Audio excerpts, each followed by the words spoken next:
Assalamualaikum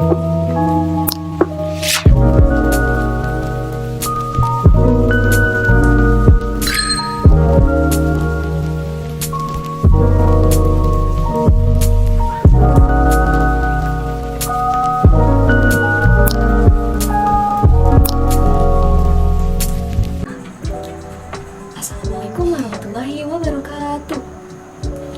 Halo semuanya, kembali lagi di channel YouTube Irna Ismawati. Perkenalkan, nama saya Irna Ismawati. Saya dari Hukum RA2. Dan pada video ini saya buat untuk menyelesaikan tugas hukum acara perdata dari dosen pengampu kita, yaitu Ibu Dika Ratu Marfaatun SHMH. Halo Ibu. Baiklah teman-teman, di sini saya akan memaparkan tentang putusan hakim dan pembuktian. Apa sih putusan hakim itu? Putusan hakim ialah suatu pernyataan oleh hakim sebagai pejabat negara yang diberi wewenang untuk itu dan diucapkan di persidangan dan bertujuan untuk mengakhiri atau menyelesaikan suatu perkara atau sengketa antara para pihak. Jadi, putusannya itu perbuatan hakim sebagai penguasa atau pejabat negara.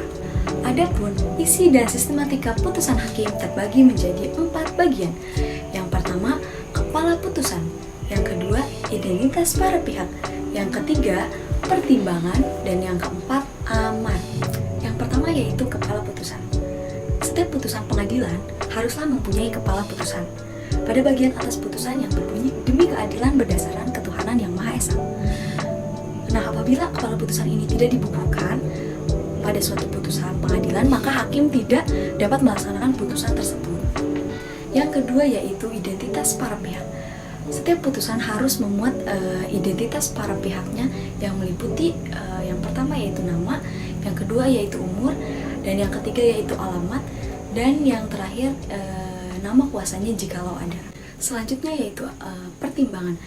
Pertimbangan ini merupakan dasar pada putusan.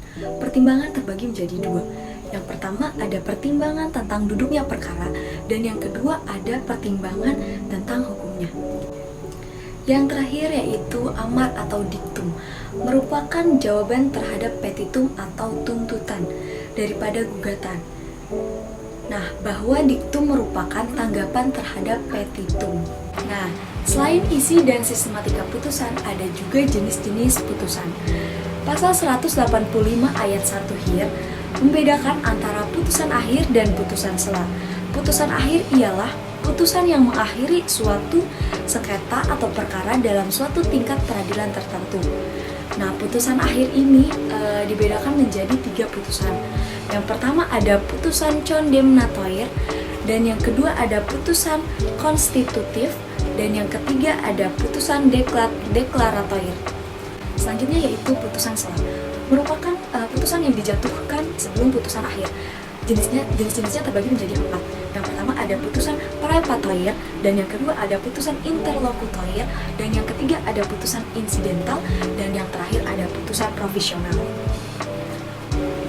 Nah, selain jenis-jenis putusan akhir dan putusan sela, ada juga putusan serta-merta. Putusan serta-merta atau putusan yang dapat dilaksanakan terlebih dahulu, yaitu suatu putusan hakim yang dapat dilaksanakan walaupun belum memperoleh kekuatan hukum yang tetap. Jadi sebenarnya putusan ini masih dapat dimintakan untuk upaya hukum baik berupa verzet, banding maupun kasasi. Adapun syarat-syarat putusan serta-merta yaitu ada 3. Yang pertama adanya surat atau akta autentik atau tulisan tangan yang menurut undang-undang mempunyai kekuatan sebagai alat bukti, dan yang kedua yaitu adanya putusan hakim yang sudah mempunyai kekuatan hukum yang pasti. Sebelumnya yang menguntungkan pihak penggugat ada hubungannya dengan gugatan yang bersangkutan, dan yang ketiga yaitu adanya gugatan profesional yang dikabulkan. Selanjutnya yaitu materi tentang pembuktian. Apa itu pembuktian? Pembuktian merupakan tahap yang menentukan dalam proses perkara, karena dari hasil pembuktian dapat diketahui benar atau tidaknya suatu gugatan atau bantahan. Berdasarkan pasal 164 Hir dan pasal 1866 BW, ada 5 macam alat bukti. Yang pertama yaitu bukti tulisan, dan yang kedua ada bukti saksi, dan yang ketiga ada bukti persangkaan, dan yang keempat ada bukti pengakuan, Dan yang kelima ada bukti sumpah. Yang pertama yaitu bukti tulisan. Adapun bukti tulisan ini dibedakan menjadi dua. Yang pertama yaitu akta dan yang kedua yaitu surat atau tulisan lain. Adapun akta juga dibedakan menjadi dua. Yang pertama ada akta autentik dan yang kedua ada akta di bawah tangan. Apa sih akta autentik ini?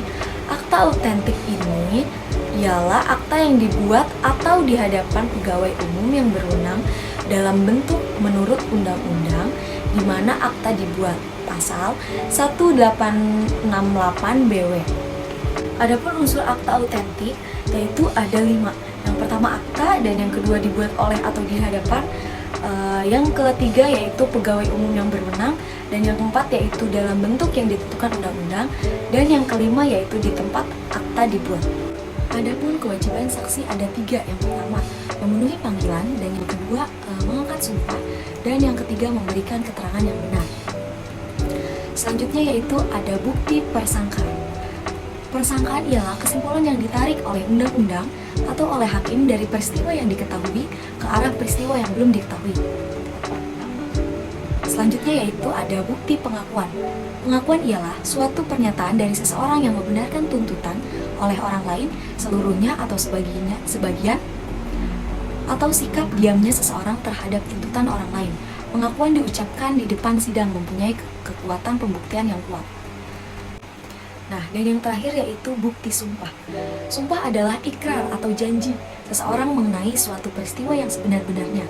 Dan apabila tidak benar, ia akan mendapat sanksi dari Tuhan atau yang dipercayai sebagai Tuhan.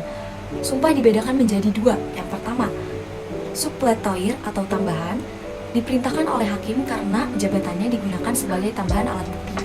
Dan yang kedua yaitu decisoire atau pemutus, diminta oleh salah satu pihak kepada pihak lain untuk menentukan putusan. Baik, mungkin hanya itu yang dapat saya sampaikan, kurang lebihnya mohon dimaafkan. Sungguh lama nih sebuahku ini, buah dimakan dengan cepat. Berakhir sudah materi ini, semoga bisa bermanfaat. Sekian dari saya, wassalamualaikum warahmatullahi wabarakatuh.